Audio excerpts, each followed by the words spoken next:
Hello guys, मैं sir Situsha Rathore and welcome to this channel. तो basically हम लोग आज एक ऐसा कुछ कर रहे हैं कि एक्सेल में ईएमआई कैलकुलेट कैसे बनाते हैं वो समझते हैं समझिए कि यहाँ पे मैंने लोन अमाउंट ली हुई है कि से फॉर एग्जांपल मैं यहाँ पे 5 लाख है, मैं इसकी जगह अभी 10 लाख ले लेता हूँ।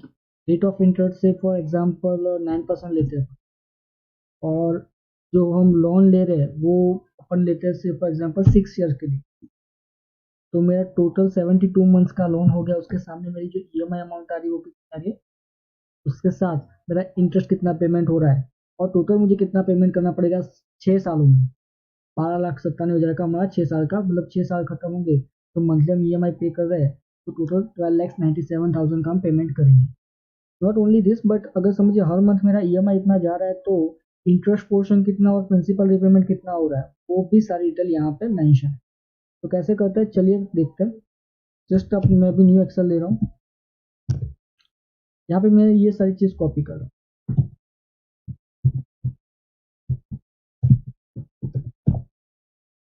और ये जो है वो सब मैं डिलीट कर रहा हूँ। ठीक है, लोन अमाउंट से फॉर एग्जांपल अपन 5 लाख लेते हैं, 5 लैक्स। रेट ऑफ इंटरेस्ट 9.50 लेते हैं। कितने साल, मैं 10 साल के लिए लोन ले रहा हूँ। चलिए अगर यदि 10 साल हो रहे हैं तो मंथली कितने होंगे, तो इसके लिए क्या करो, equals to this multiply by 12, मतलब साल में 12 मंथ होते हैं, मल्टीप्लाई बाय 12 तो 120 मंथ हो गए। ना हमें ईएमआई ढूंढना है, तो ईएमआई के लिए एक फॉर्मूला दिया हुआ है पीएमटी करके। तो कैसे वर्क करता है, इक्वल्स टू करके माइनस में लिखे पीएमटी। अच्छा, माइनस में क्यों करवा रहा हूँ, ताकि देखिए ईएमआई जो फॉर्मूला, ईएमआई का जो फॉर्मूला है पीएमटी, वो बेसिकली पेमेंट रेफरेंस के बेसिस पे होता है। हमें फिगर्स जो चाहिए पॉजिटिव होनी चाहिए। अगर मैं माइनस नहीं लिखेगा अगर, तो क्या होगा कि वो जो अमाउंट जो आएगी वो माइनस में आएगी, मतलब कि नेगेटिव फिगर आएगी। ये नेगेटिव नहीं चाहिए, इसलिए मैं आगे माइनस के साइन दे रहा हूँ। PMT bracket open. सबसे पहले पूछ रहा है कि रेट, तो हमारा रेट कौन सा है, ये वाला रेट है। अगेन ये जो रेट है वो ईयरली रेट है, हमें मंथली ढूंढना है ना। ईएमआई का मीनिंग होता है मंथली, तो उसके लिए क्या करो, उसको डिवाइड बाय 12 कर दो। देन कॉमा, देन यहाँ पे एन पर ईयर, मतलब कितने पीरियड के ले रहे हो, तो मैं 120 पीरियड के ले रहा हूँ क्योंकि मंथली में ढूंढ रहा हूँ। कॉमा, फिर प्रेजेंट वैल्यू कितने अमाउंट पे आप ले रहे हो, तो मैं इस मतलब जिस अमाउंट पे मैं लोन ले रहा हूँ। ठीक है, ब्रैकेट क्लोज करते हैं और एंटर प्रेस करते हैं, मतलब मंथली ईएमआई आ गया। नाउ टोटल इंटरेस्ट कितना पेमेंट होगा वो देखते हैं। उसके लिए क्या करो, इक्वल टू प्रेस करो, ब्रैकेट ओपन करो, दिस मतलब जो मेरा ईएमआई अमाउंट आ रहा है वो, और मैं कितने पीरियड के ले रहा हूँ वो मल्टीप्लाई कर दो, ब्रैकेट क्लोज करो, माइनस मेरा प्रिंसिपल अमाउंट, बाकी का जो बचा वो इंटरेस्ट है। प्रिंसिपल अमाउंट कितना है, this is my principal amount. Total repayment कितना होगा, 2,76,000 प्लस 5 लैक्स, मतलब कि मेरा इंटरेस्ट प्लस प्रिंसिपल वो दोनों मिला को दो तो इतना टोटल पेमेंट होगा। नाउ अभी ये तो हो गया, अभी अपन चेक करते हैं कि ये जो बना वो करेक्ट है कि नहीं, मतलब कि हम जो बैंक से मांगते हैं कि हमारा ईएमआई अमाउंट कितना आएगा उससे मैच होता है कि नहीं, चलिए देखते हैं।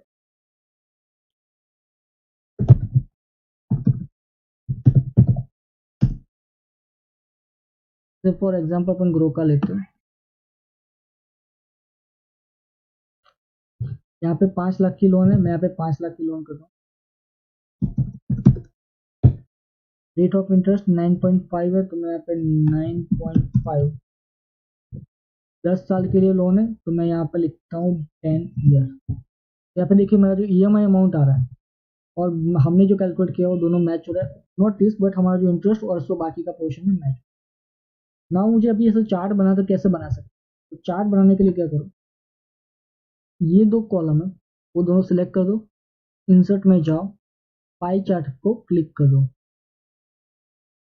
ये मेरा चार्ट हो गया। अब अच्छा, मुझे ऐसा चार्ट नहीं चाहिए, लेकिन मुझे सेम टू सेम ऐसा चार्ट चाहिए। तो उसके लिए क्या करो, ये दोनों अमाउंट को सिलेक्ट कर दो, टोटल पेमेंट और प्रिंसिपल पेमेंट और इंटरेस्ट पेमेंट। पाई चार्ट में जाओ और ये वाला चार्ट सिलेक्ट करो।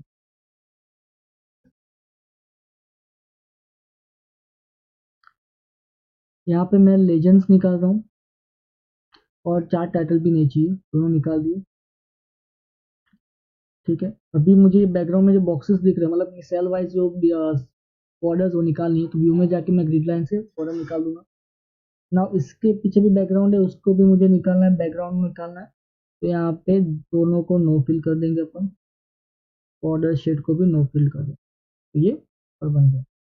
नाउ मुझे यहाँ पे जो अमाउंट है अभी पता कैसे चलेगा कि प्रिंसिपल अमाउंट कौन सा, इंटरेस्ट अमाउंट कौन, तो उसके लिए क्या करें अपन, चार्ट चार्ट डिजाइन में जाएंगे, यहाँ पे ऐड एलिमेंट में जाके चार्ट टाइटल्स तो हमें नहीं चाहिए, डेटा लेबलिंग चाहिए, डेटा लेबलिंग पे जाते हैं और यहाँ पे शो के लिए जाने, और यहाँ पे अपन डेटा पुल आउट, यहाँ पे अपन दो डेटा पुल आउट पे क्लिक करेंगे। नाउ अभी अगर समझिए कि मेरा जो 5 लाख का फिगर है मैं अभी 7 लाख का कर रहा हूँ, तो उसके हिसाब से जो ईएमआई चेंज होगा तो उसके हिसाब से यहाँ कहाँ पे चेंज हो रहा है कि नहीं, यहाँ पे चेंज हो रहा है। फॉर एग्जाम्पल मैं यहाँ पे 6.5 ले रहा हूँ,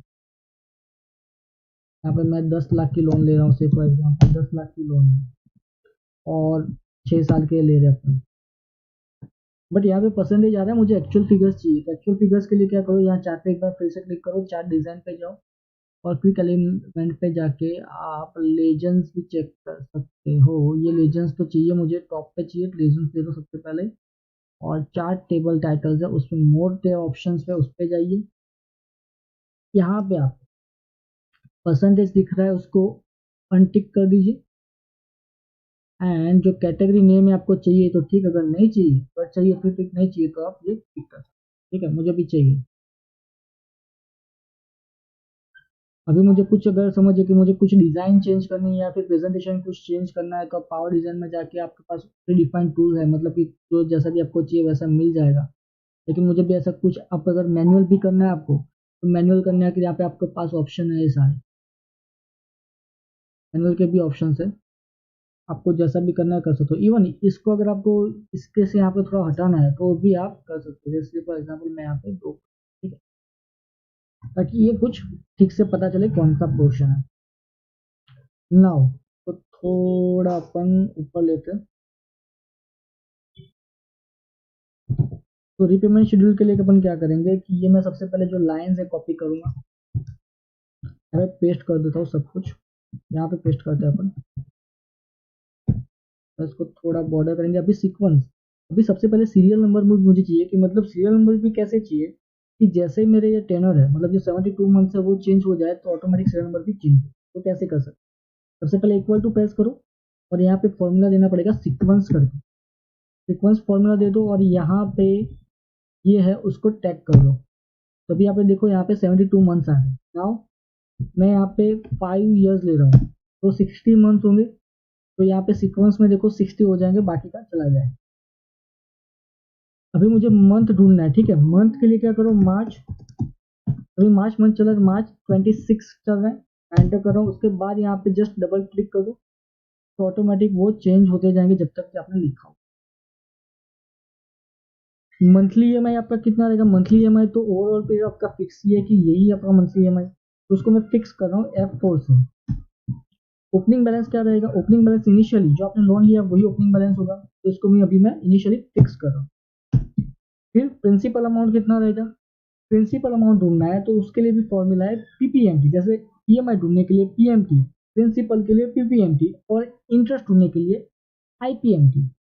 तो प्रिंसिपल के लिए अपन यूज करते हैं पीपीएमटी, तो प्रिंसिपल है वो भी पेमेंट शेड्यूल से बनता है, तो उसके लिए क्या करें अपन इक्वल्स टू करके माइनस में पीपीएमटी से लिखते हैं, उसके बाद सबसे पहले पूछेगा रेट, सबसे पहले पूछेगा रेट, तो अपना रेट ये है, लेकिन ये अगेन ईयरली है और ये भी फिक्स रहेगा, तो उसको भी मुझे फिक्स करना है, डिवाइड बाय 12, और आपका स्टार्टिंग मंथ कौन सा हो रहा है पीपीएमटी का, ये मैंने जो सीक्वेंस जो सीरियल नंबर दिया वही मेरा स्टार्टिंग मंथ है, कॉमा, और ये चेंज होता रहेगा क्योंकि हर मंथ मुझे चेंज होते, मतलब हर मंथ मेरी प्रिंसिपल अमाउंट चेंज होगी, ऐसा मुझे चेंज होते रहेंगे, ठीक है। और टोटल पीरियड कितना है, टोटल पीरियड मेरा यहाँ पे मैक्स, उसको मैं फिक्स कर दूंगा कि ये हमारे फिक्स अमाउंट, ये चेंज नहीं होने वाले। फिर स्टार्टिंग प्रेजेंट वैल्यू कितनी, प्रेजेंट वैल्यू मेरी ये ओपनिंग बैलेंस है वही प्रेजेंट वैल्यू मैं फिक्स कर दूँ, बाकी का जो अभी रिलेवेंट है नहीं अपने लिए, ब्रैकेट क्लोज। ये मेरा प्रिंसिपल रिपेमेंट आ गया। अभी इंटरेस्ट अमाउंट कितना होगा, सिंपल है, ईएमआई अमाउंट में से प्रिंसिपल अमाउंट निकाल दो तो बाकी का मेरा ईएमआई अमाउंट। क्लोजिंग अमाउंट क्या होगा, मैंने जितने की लोन ली है उसमें से मैं प्रिंसिपल अमाउंट निकाल दूँ तो बाकी का अमाउंट बचेगा क्लोजिंग अमाउंट, और वही नेक्स्ट मंथ का मेरा ओपनिंग का अमाउंट बन जाएगा। बस बाकी को तो हमें क्या करना है, नीचे आके फॉर्मूले ड्रैग ही करना है और कुछ नहीं। इसको तो फिक्स रहेगा, ये भी ऑटोमेटिक चेंज होता जाएगा, ये दो। अभी देखिए लास्ट मंथ में हमारा EMI 0 हो गया, तो लास्ट मंथ में आप देखो तो क्लोजिंग अमाउंट 0 है।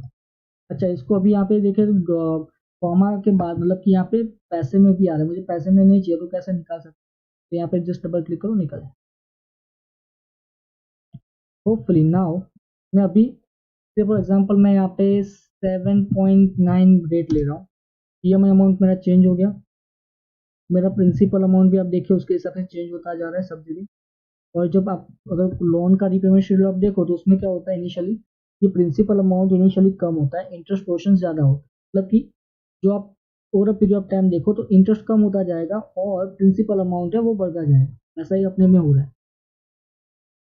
EMI कैलकुलेटर बनाना बहुत ईजी है, आप एक बार ट्राई करो, कुछ अगर डाउट है आपको मैं कमेंट कीजिए, हम सॉल्व करेंगे। Thank you for watching this video and subscribe करना ना भूलें। Thank you.